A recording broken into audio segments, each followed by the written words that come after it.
Nós vamos então abrir a palavra de Deus no Salmo 51. Hoje toda a nossa liturgia está voltada para o livro de Salmos, e o tema do nosso culto de hoje tem a ver com o Salmo 51. Então abra sua Bíblia comigo neste Salmo.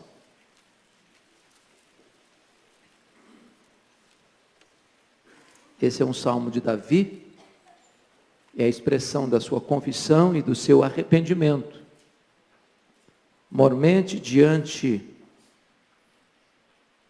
do seu pecado de adultério com Batseba.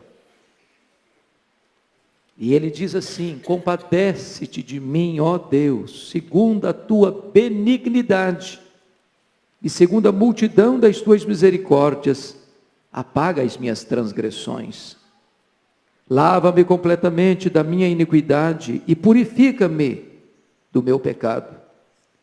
Pois eu conheço as minhas transgressões e o meu pecado está sempre diante de mim.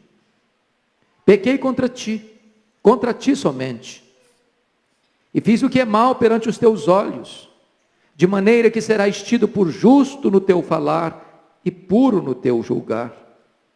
Eu nasci na iniquidade e em pecado me concebeu minha mãe. Eis que te comprases, na verdade, no íntimo, e no recôndito me fazes conhecer a sabedoria. Purifica-me com esopo, e ficarei limpo. Lava-me, e ficarei mais alvo que a neve. Faz-me ouvir júbilo e alegria, para que exultem os ossos que esmagaste. Esconde o rosto dos meus pecados, e apaga todas as minhas iniquidades. Cria em mim, ó Deus, um coração puro, e renova dentro em mim um espírito inabalável. Não me repulses da tua presença, nem me retires o teu Santo Espírito. Restitui-me a alegria da salvação, e sustenta-me com um espírito voluntário. Então ensinarei aos transgressores os teus caminhos, e os pecadores se converterão a ti. Livra-me dos crimes de sangue, ó Deus, Deus da minha salvação, e a minha língua exultará a tua justiça. Abre, Senhor, os meus lábios, e a minha boca manifestará os teus louvores. Pois não te comprases em sacrifícios, do contrário, eu te os daria. E não te agradas de holocaustos. Sacrifícios agradáveis a Deus são o espírito quebrantado, coração compungido e contrito, não desprezarás, ó Deus. Faze bem a Sião, segundo a tua boa vontade, edifica os muros de Jerusalém. Então te agradarás dos sacrifícios de justiça, dos holocaustos e das ofertas queimadas, e sobre o teu altar se oferecerão novilhos. Eu quero tratar sobre o tema arrependimento, o caminho da restauração. Arrependimento, o caminho da restauração.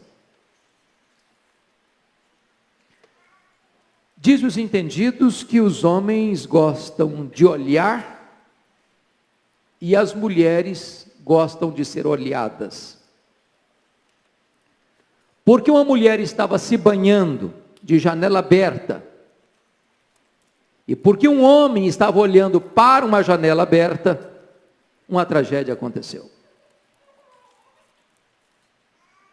E este salmo retrata o arrependimento e a confissão daquele que caiu nessa tragédia. Registra a agonia de Davi após o seu terrível crime de adultério e de assassinato. Diz a Bíblia que Davi viu essa mulher, Batseba, que ele cobiçou essa mulher, que ele adulterou com essa mulher, que ele matou o marido dessa mulher, que ele casou-se com essa mulher para tentar esconder o seu pecado. E nesta trama toda, ele arquiteta 4 planos para encobrir o seu pecado. Primeiro plano, plano A. Quando a mulher informou a ele que ela estava grávida, e o marido dela estava na guerra, longe de casa, e a gravidez ia se tornar notória inevitavelmente, e a verdade viria à tona, primeiro plano dele: dar férias ao marido de Batseba. Esse cara não pode continuar na guerra, tem que vir para casa, tem que tirar férias, e aí ninguém vai descobrir que esse menino é meu. Naquela época não tinha DNA, ninguém suspeitava dessas coisas, então eu vou estar livre do meu crime. O plano B fracassou. Aí partiu para o plano A, fracassou, aí partiu para o plano B, dar um banquete ao marido de Batseba. Uma hipocrisia deslavada, tentando demonstrar para Urias que ele era o soldado mais querido do exército, que ele era distinguido dentre os seus pares. Mandou chamá-lo, fez uma festa para ele, deu um banquete para ele, serviu os melhores vinhos da época para ele, mas Urias, mesmo bêbado, não foi para casa. O plano B fracassou. Aí ele parte para o plano C. Ele planeja maquiavelicamente o assassinato de Urias, marido de Batseba. Escreveu uma carta para o seu comandante Joabe, selou a carta e entregou a carta ao portador. O portador da carta era Urias, o homem que haveria de morrer. Ele carrega a estratégia da sua própria morte. E diz para Joabe: bota esse cara na frente da batalha e não bota ninguém para protegê-lo. O homem vai morrer e quem morre em guerra ninguém suspeita. E assim a Bíblia diz que Joabe fez. E agora Joabe manda o recado para Davi, diz: olha, informa lá o Davi que nós tivemos algumas perdas. Morreram mais gente. Mas a hora que o rei fica irado, com a notícia que morreu muita gente, e o rei pensar que foi falta de sabedoria estratégica militar da minha parte, só informa esse detalhe para ele: também morreu teu servo Urias. Isso vai ser a senha para ele não ficar irado. E quando Davi recebe a notícia, Davi manda dizer para o Joabe: não, fica tranquilo, em guerra é assim mesmo, uns morrem, outros vivem, então fica tranquilo, isso acontece, descansa o coração, está tudo bem. Quarto plano, plano D. Quando a viúva terminou o seu luto, ele resolve amparar a coitadinha.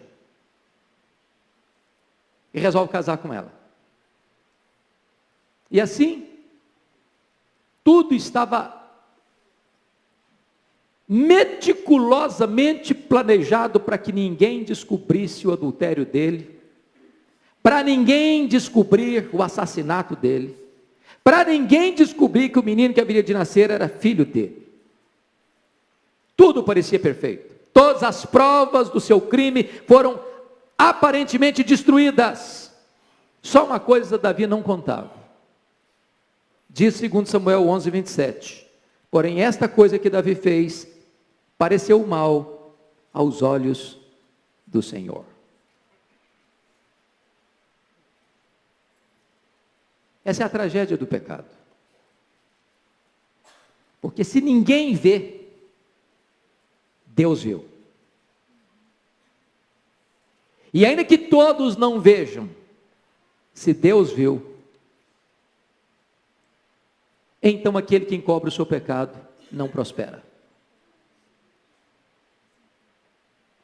Mas diz a Bíblia que agora Davi se casa com Batseba, parece que está tudo bem, ninguém está desconfiando de nada, ninguém o acusa de nada.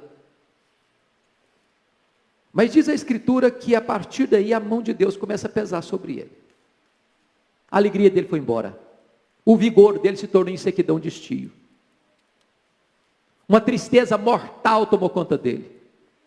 Ele chorava e alagava o seu leito de tanto chorar. Seus ossos ardiam. Parecia que Deus o cravejava com as suas setas. Ele tinha taquicardia. O Salmo 38 chega a revelar que não havia parte sã na sua carne. Ele foi tomado por uma tristeza, por uma angústia, por uma dor, por uma inquietação, por um desespero existencial. Aí,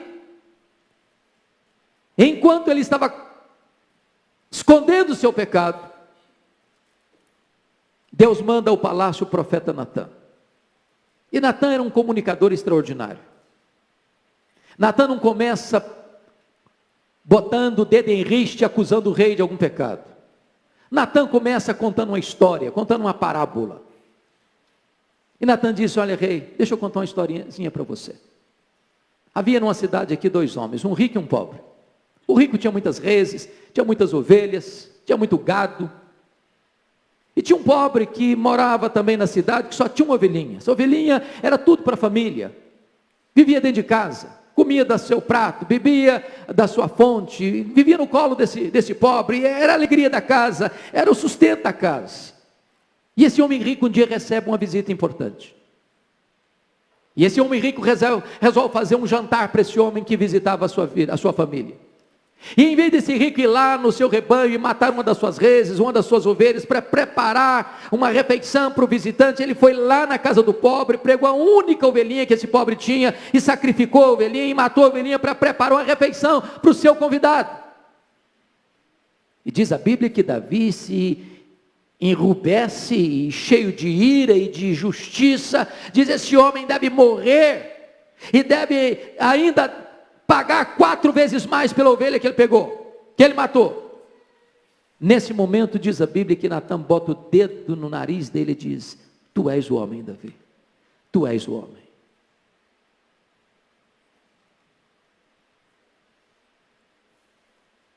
Deus te deu o reino, Deus te deu riquezas, Deus te deu glórias, e tu tomaste a mulher do teu soldado, tu o mataste com a espada dos amonitas.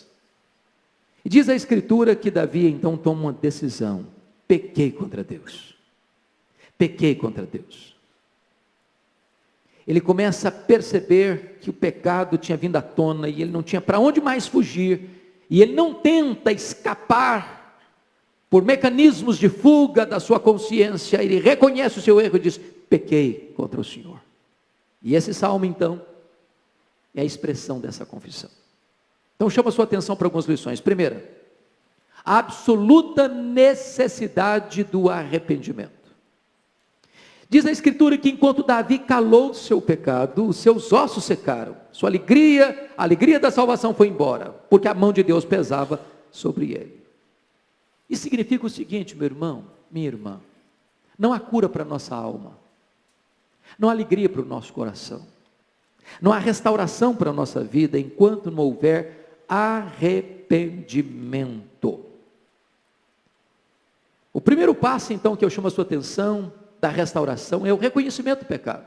Confira comigo o verso 3, por favor. Você pode ler o verso 3 comigo? Vamos lá? Pois eu conheço as minhas transgressões, e o meu pecado está sempre diante de mim. Por um tempo Davi tentou esconder o seu pecado. Mas enquanto ele escondeu, a sua vida foi sendo minada, a sua alegria foi sendo saqueada, o seu prazer foi sendo solapado, a sua paz foi sendo completamente saqueada do seu coração. Mas no momento que houve convicção de pecado, aí ele deu o primeiro passo para a restauração. Primeiro ponto que eu chamo a sua atenção: não tente culpar ninguém, não tente se justificar. Não tente transferir a responsabilidade ou a culpa do seu erro, do seu pecado, da sua transgressão. Eu fiz isso por causa daquilo.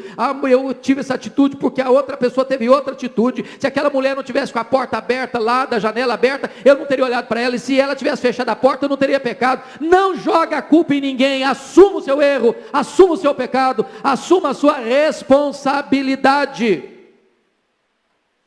Eu conheço as minhas transgressões, disse Davi. Foi a postura do pródigo: Pai, eu pequei contra os céus e diante de ti. Vocês já perceberam que o mundo faz tudo para você não encarar sua própria vida? Para você driblar sua consciência? Sabe por que as pessoas entram num bar e bebem até cair? Para não encarar elas mesmas.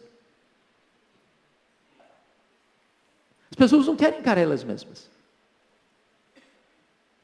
A palavra de Deus nos confronta, Deus nos confronta, porque não há cura a não ser que você diagnostique a doença, e não há cura a não ser que você tome o remédio certo. Primeira coisa então, é reconhecimento do pecado. Segundo passo para a restauração, é o reconhecimento da natureza do que nós temos feito. Chama a sua atenção para os versos 1 e 2. Você pode ler comigo 1 e 2? Compadece-te de mim, ó Deus, segundo a tua benignidade, e segundo a multidão das tuas misericórdias, apaga as minhas transgressões, lava-me completamente da minha iniquidade, e purifica-me do meu pecado. Você notou 3 palavras aí? No verso 2? Que palavras você sublinhou aí? Iniquidade, transgressões, iniquidade e pecado. O que significa cada palavra dessa? Primeiro, transgressão. Transgressão é rebelião. É revolta da vontade contra a autoridade. Davi está dizendo o seguinte: eu fui rebelde. Sua própria vontade prevaleceu. Ele foi governado por um desejo lascivo. Ele está entendendo aqui isso. O que ele fez, a sua consciência reprovava. Foi um ato deliberado de desobediência, uma violação da autoridade divina. Isso é transgressão.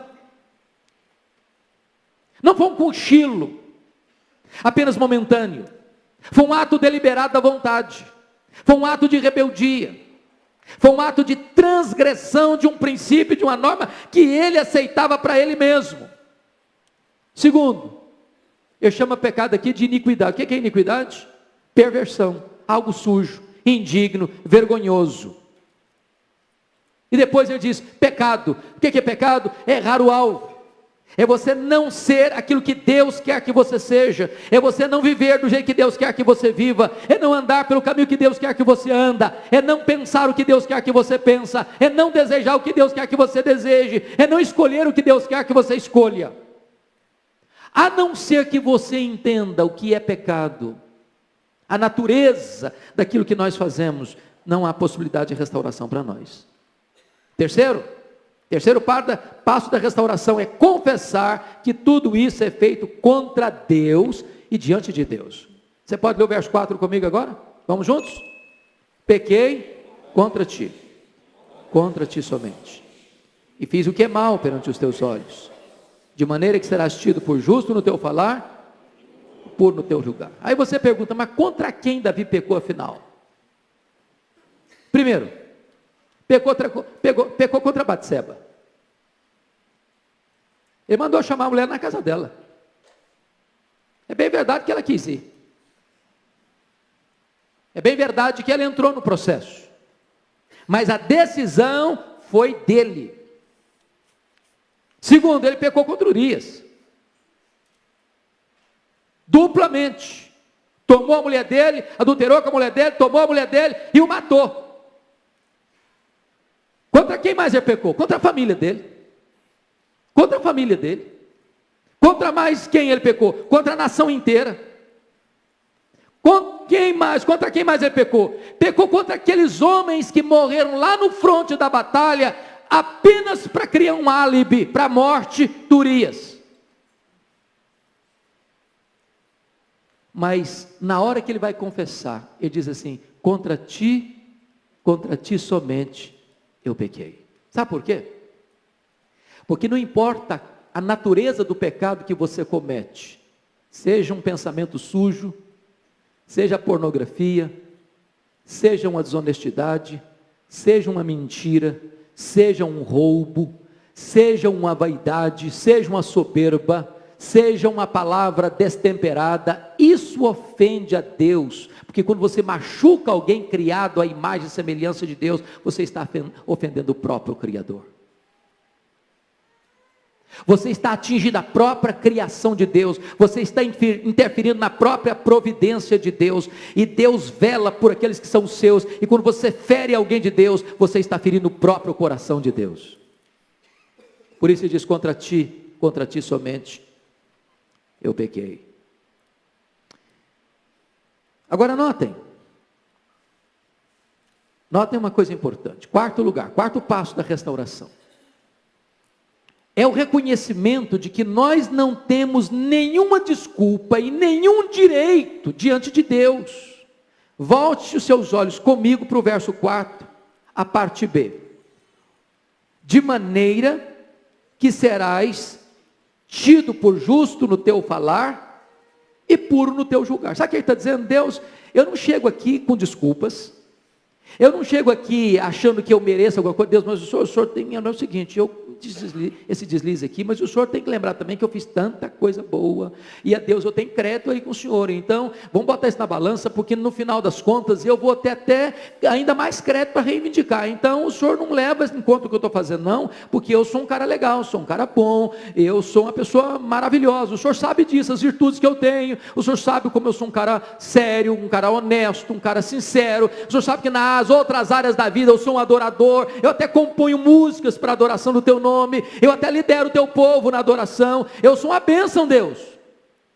Então o senhor releva o que eu fiz. Não é assim que ele se aproxima. Qualquer pessoa que não tem profunda consciência do seu erro, do seu pecado, e não chega diante de Deus, senão quebrantado, humildemente, não dá provas, não dá evidências de verdadeiro arrependimento. Ele reconhece isso.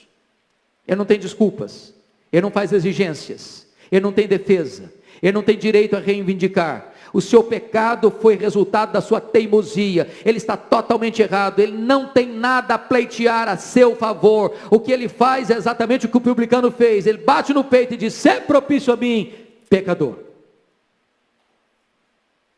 Quinto passo da restauração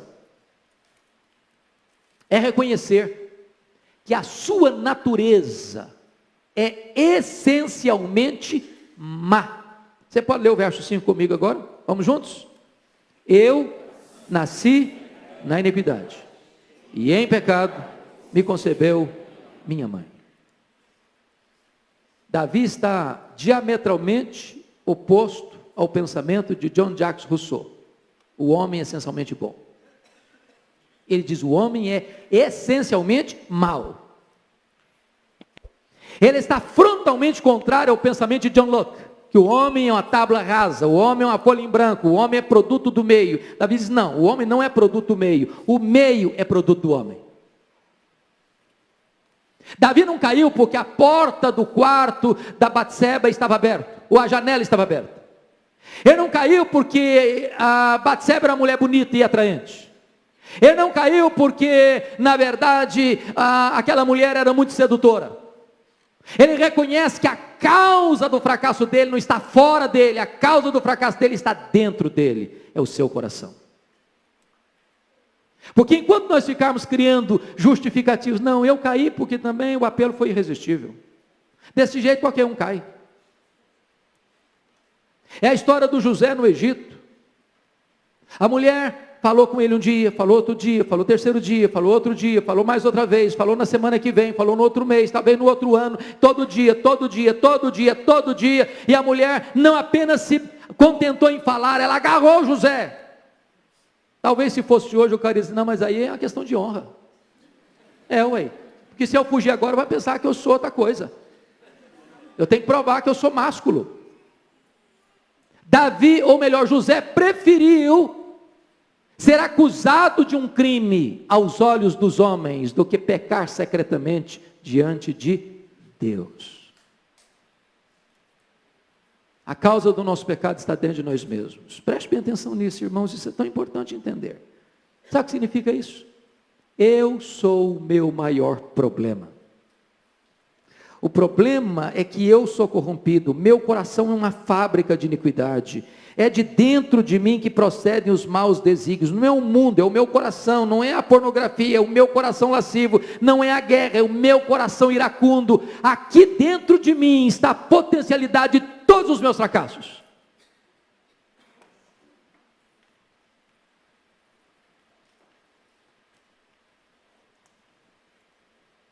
Muito bem. Esse é o primeiro ponto. Vamos ao segundo ponto do texto. O anseio profundo pelo perdão de Deus. É preciso ter profunda consciência do seu estado e condição para fazer o que Davi fez. Você pode ler o verso primeiro agora comigo? Vamos juntos? Compadece-te de mim, ó Deus, segundo a tua benignidade, e segundo a multidão das tuas misericórdias, apaga as minhas transgressões. Quando Davi diz assim, compadece-te de mim, ó Deus, ou na outra versão, tem misericórdia de mim, ó Deus. Sabe o que ele está dizendo? Deus, eu cheguei no fundo do poço. Não dá para fugir mais. Não dá para me esconder mais. Não dá para botar uma máscara mais e dizer que está tudo bem. Eu não aguento mais conviver comigo mesmo. Eu não tolero mais dormir todo dia com a minha consciência. Eu não aguento mais. Então, Deus, eu não dou conta desse negócio. Eu não sei sair dessa. Eu não tenho forças. Eu não tenho poder para limpar meu próprio coração. Eu não tenho poder para quietar minha própria consciência. Eu não tenho poder para aplacar a dor da minha própria alma. Então, meu Deus, tem misericórdia de mim. Então, meu Deus, lança o teu coração na minha miséria. Então, meu Deus, sofre comigo a minha dor e vem cá e me tira desse poço, me tira dessa escuridão, me quebra essas algemas, rompe esses grilhões, abre, meu Deus, as portas dessa cadeia. Eu não aguento mais, tem misericórdia de mim. Irmãos, notem isso. Davi é rico, Davi é rei, Davi é poderoso, Davi é famoso. Mas nada disso, as vestes reais, a coroa, o prestígio, as glórias, as riquezas, as mesas fartas, o luxo, nada disso aplaca a dor, aquieta a alma, sossega o coração desse cara. Nada. Ele não tem paz, ele não tem prazer, ele não tem alegria, os ossos queimam, as lágrimas rolam, o coração bate pesado, a alma está aflita, a mão de Deus pesa sobre ele, ele precisa de perdão e ele não tem outra coisa a dizer: Senhor, tem misericórdia de mim. Talvez você diga: mas pastor, isso é para um cara que comete o que Davi cometeu, ele adulterou, ele escondeu, ele matou o marido da mulher, mas eu não tenho coisa tão terrível assim não, minhas coisas são pequenininhas, não tem nada para esconder, minha vida é até legal. Deixa eu dizer uma coisa para você, a Bíblia diz assim: amarás o Senhor teu Deus de todo o teu coração, de toda a tua força, de toda a tua alma, de todo o teu entendimento, e ao teu próximo como a ti mesmo. Eu pergunto a você, você tem feito isso? Você tem feito isso? Se você não tem feito, como eu não tenho feito, então nós somos culpados.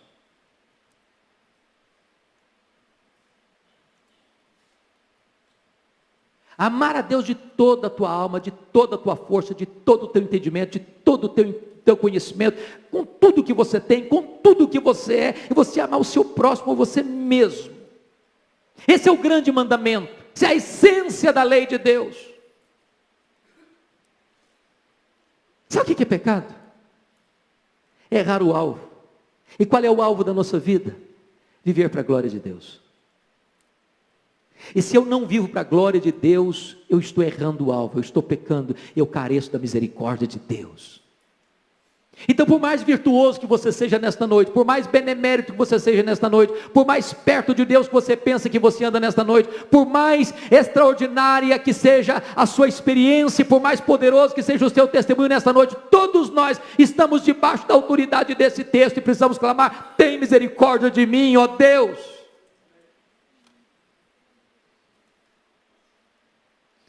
Se você puder, e eu sei que você pode, abra comigo lá em Daniel 5:23. Daniel 5:23. Na parte B do versículo, há uma frase interessantíssima que foi dita para Belsazar. Daniel 5:23. Depois você vai voltar para Salmo 51, mas eu quero ler com você esse texto. Parte B está escrito assim: mas a Deus, em cuja mão está a tua vida e todos os teus dias, a Ele não glorificaste. Você pode ler essa parte comigo, todos nós? Mas a Deus, em cuja mão está a tua vida e todos os teus dias, a Ele não glorificaste. Você tem glorificado a Deus, em cuja mão está a sua vida e todos os seus dias? Então nós precisamos clamar pela misericórdia de Deus. Preste atenção nisso, a essência do pecado não é ser culpado de ações particulares, não, é não estar glorificando a Deus, em cujas mãos estão, ou está a nossa vida e todos os nossos dias. Segunda coisa, irmãos, é preciso ter profundo desejo pelo perdão de Deus. Parte B do versículo 1, Salmo 51, 1. E segundo a multidão das tuas misericórdias, apaga as minhas transgressões. Sabe por quê? Se eu apenas tiver consciência do meu erro, e eu não clamar pelo perdão, eu posso ser esmagado pelo peso da culpa. Tem muita gente nessa cidade de São Paulo que está se matando, dando um tiro na cabeça, tomando uma dose letal de remédio, se jogando alto de um prédio. Sabem por quê? Porque essas pessoas reconhecem o erro que fizeram, a loucura que fizeram, e elas não conseguem conviver com a consciência delas mais. Há um tormento, uma culpa, um chicote, há uma chibata, há um verdugo, há um flagelador da consciência. Essas pessoas não se toleram mais. Sabem por quê? Porque elas só tomaram consciência do erro, da culpa, que esmaga, que oprime, que é um rolo compressor. Mas essas pessoas não se achegam para Deus e Senhor, então apaga as minhas transgressões. O que aconteceu com Judas Iscariotes? Reconheceu o erro, chorou pelo erro, devolveu o dinheiro do erro, mas não se arrependeu, não se voltou para Deus, foi esmagado pelo remorso. Davi não engoliu o veneno. Davi não engoliu o veneno. Ele não fugiu de Deus, ele correu para Deus. Ele desejou ser perdoado, ele desejou ser purificado. Terceiro lugar, é preciso ter profunda consciência da nossa total incapacidade. Olha comigo o verso 16. Vamos ler juntos o 16? Pois não te comprases em sacrifícios, do contrário, eu te os daria. Não te agradas de holocausto. Sabe o que está acontecendo aqui? Irmãos, o homem tem essa tendência de tentar esconder seus pecados atrás de ritos religiosos. Nada esconde mais o pecado do que a capa, o verniz, a máscara da piedade religiosa. Aliás, leia o livro dos profetas, seja os menores e os maiores, você verá isso. Leia os evangelhos, você verá isso. Porque às vezes as pessoas demonstram uma espiritualidade externa tão linda, até impressiona,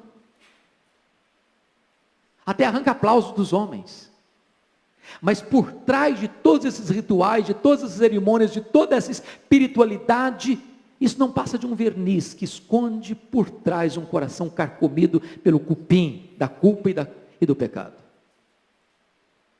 E Davi está reconhecendo isso. Deus, olha, se resolvesse para mim essa questão de sacrifícios, Deus, eu daria muita coisa para o Senhor. Se isso aplacasse a minha consciência, se resolvesse o meu problema, como seria fácil para mim, Deus? Eu poderia dar milhares de carneiros, eu poderia dar milhares de bois, eu poderia encher o teu altar de sacrifícios, isso não seria problema para mim, mas o Senhor não agrada disso, Deus, o Senhor quer o meu coração, aqui está o meu problema. Sabe o que esse texto está querendo dizer? Chega uma hora, querido, que a consciência acorda, tem muita gente que a consciência só vai despertar no leito de morte, tem outras que só vai despertar depois da morte, é tarde demais. Lembra de Lucas 16? Onde aquele rico só despertou a consciência no inferno, não tinha mais jeito para ele. Tem uma hora que a consciência desperta, e quando a consciência desperta, o homem não tem outra alternativa a não ser dizer: Deus, a não ser que o Senhor tenha misericórdia de mim, eu não posso fazer nada para aplacar a dor do meu coração, o peso da minha consciência. Quarto lugar, é preciso ter uma nova atitude para com Deus. Olha o verso 17 comigo. Pode ler o 17? Sacrifícios agradáveis a Deus são o espírito quebrantado, coração compungido e contrito, não o desprezarás, ó Deus. Sabe o que significa isso aqui? A pessoa contra quem Davi pecou é Deus. Mas a pessoa que Davi anseia e deseja acima de tudo é Deus. Porque o pecado tem uma sutileza. E o diabo é mestre nisso. O diabo chega para você e diz: peca. É uma delícia. Você vai gostar. Você vai ter muito prazer. Esse negócio vai marcar a sua vida. Você não pode perder essa chance. É agora. Aí depois que você peca e diz: agora não tem mais jeito. Não. Agora você está frito. Agora você está enrolado. Agora você está preso. Agora você não sai dessa mais não. E aí o diabo sugere mais um pouquinho. Agora fuja de Deus. Fuja de Deus, fuja de Deus, pare de ler a Bíblia, pare de orar, pare de frequentar a igreja, não vai mais ao culto, não frequente mais a escola dominical, fuja desse negócio, você agora está encrencado, e você não pode ir lá, porque o seu negócio vai agravar ainda mais, a situação vai ficar pior. Aquele que anseia por restauração, ele ao pecar, não foge de Deus, ele corre para Deus. Ele não faz como Adão lá no Éden, ele fugiu de Deus. Ele não faz como Judas, abandonou a Cristo. Ele busca Deus, ele quer Deus, ele precisa de Deus, ele anseia por Deus, ele se volta para nós, para a cruz, porque é lá na cruz que Deus tratou o nosso pecado, é lá que Deus revelou a nós o seu amor infinito, é lá que ele apaga as nossas transgressões, é por causa do sangue do Cordeiro vertido na cruz, é que nós podemos ter confiança do perdão, se confessarmos os nossos pecados. Ele é fiel e justo, para nos perdoar os pecados, e nos purificar de toda a injustiça. Mas eu quero que você olhe comigo mais um ângulo. Maior necessidade do pecador arrependido e perdoado. Qual é a maior necessidade do pecador arrependido e perdoado? Em primeiro lugar, necessidade de um novo coração. Veja o versículo 10, que é o tema desse culto. Pode ver o 10 de novo comigo? Cria em mim, ó Deus, um coração puro, e renova dentro em mim um espírito inabalável. Note você que esse é o nosso real problema. O nosso coração está errado. O que você precisa não é apenas de mais conhecimento, não é acrescentar algo ao que você já tem. Você não precisa de adição, você precisa de um novo coração. Um novo coração. Davi está dizendo: eu não posso corrigir-me a mim mesmo, eu não posso reformar-me a mim mesmo, eu não posso libertar a mim mesmo, eu não posso perdoar a mim mesmo, eu não posso limpar meu próprio coração, assim como um leopardo não pode mudar suas manchas, não é um etíope a sua pele, eu também não posso mudar a mim mesmo. É que é um novo coração. Talvez você pergunte: mas meu coração é legal, meu coração é um território maravilhoso, só tem flores. Pense comigo se Deus resolvesse destampar o nosso coração nessa noite. Quem de nós sentir-se-ia confortável se Deus resolvesse abrir esse poço e botar nessa tela, como nós colocamos aqui os hinos, o que nós pensamos? Só a semana passada. Você e eu precisamos de um novo coração.